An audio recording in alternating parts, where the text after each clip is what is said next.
નમસ્તે મિત્રો, આજે આપણે એક સ્પીચ રાઇટિંગ વિશે શીખવા જઈ રહ્યા છીએ અને એક ઇમ્પોર્ટન્ટ સ્પીચ છે સ્ટાન્ડર્ડ 12થની ઇંગ્લિશની અંદર પૂછાય કે love is more powerful than hatred and grudges, અને જીપીએસસી જેવી કોઈ કોમ્પિટિટિવ એક્ઝામની અંદર પણ આ પૂછાઈ શકે.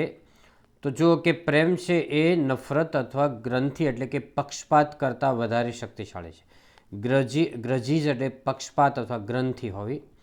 Respected chairperson of debating club, dignitaries on the dais and off the dais, my loving brothers and sisters, first of all I take opportunity to wish you all happy Valentine Day.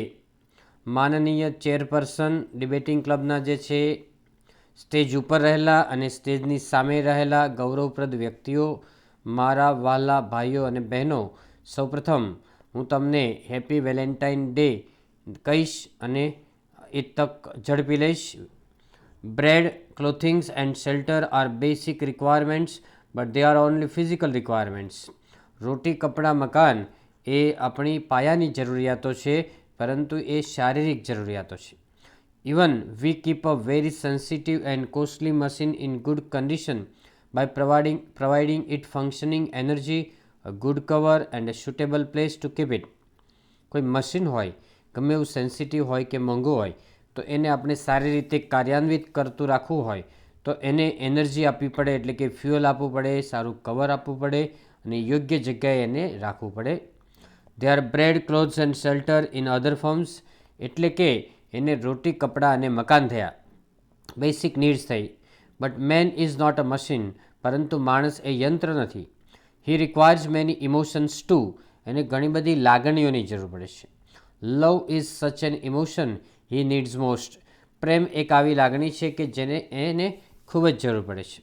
Vote gravity is in physics, love is in relationship, જે રીતે ફિઝિક્સની અંદર ગુરુત્વાકર્ષણનું મહત્ત્વ છે એ રીતે સંબંધોમાં પ્રેમનું મહત્ત્વ છે. હેટ્રેડ and ગ્રેઝીઝ dig hall, નફરત અને પક્ષપાત એ ખાડો ખોદે છે, એ તમને નેગેટિવિટી તરફ દોરી જાય છે. Love and kindness move mountains, પ્રેમ અને દયાભાવ એ પર્વતોને પણ હલબલાવી નાખે એવા છે, એટલે ખૂબ જ શક્તિશાળી છે. So as Abraham Lincoln said, there are two ways of winning, conquering by power and conquering by love.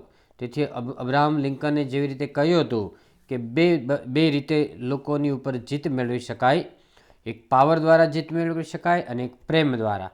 Conquer એટલે વિજય મેળવો, જીત મેળવી થઈ, win.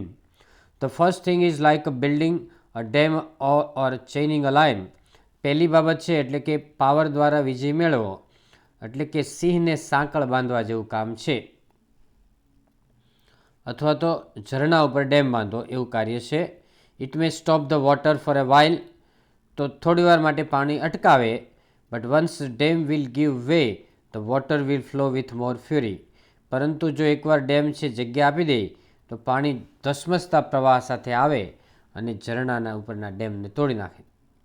વેરેઝ conquering by love is like turning the lion into the lamb by changing his nature.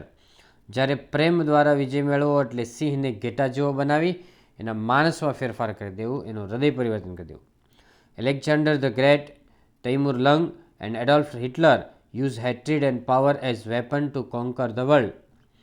Alexander છે જે મહાન થઈ ગયો, તૈમુર લંગ અને એડોલ્ફ હિટલર છે એ નફરત અને પાવર છે એ જગતને જીતવા માટેના હથિયાર તરીકે ઉપયોગ કરતો હતો. દે આર ફરગોટન નાવ, તે અત્યારે ભૂલાઈ ગયા છે. Jesus Christ, Lord Buddha, Mahavir Swami, Imam Hussain and Gandhiji won the hearts of the opponents. ઈસુ ખ્રિસ્ત, ભગવાન બુદ્ધ, મહાવીર સ્વામી, ઇમામ હુસેન અને ગાંધીજી એ હરીફોના પણ હૃદય જીતી લીધા હતા.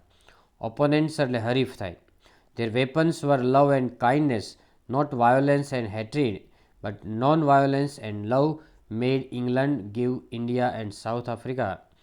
તેઓના હથિયાર, વેપન્સ એટલે હથિયાર હતા પ્રેમ અને દયાભાવ, હિંસા અને નફરત નહીં, વાયોલન્સ એટલે હિંસા થાય, પરંતુ અહિંસા અને પ્રેમ જે હથિયારે અંગ્રેજોએ ઇન્ડિયા અને સાઉથ આફ્રિકાને મુક્ત કરવા પડ્યા હતા, આઝાદી આપી દેવી પડી.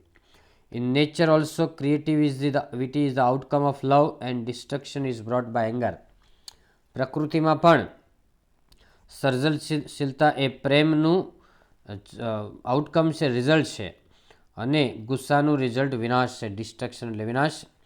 As Morari Bapu said, truth and love and compassion are universal elements and love is more powerful than hatred and ગ્રજીસ.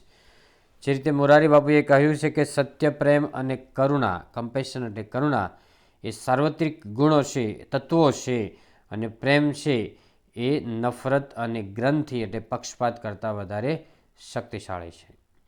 Okay, so that's all. Happy learning, happy sharing. Thank you very much.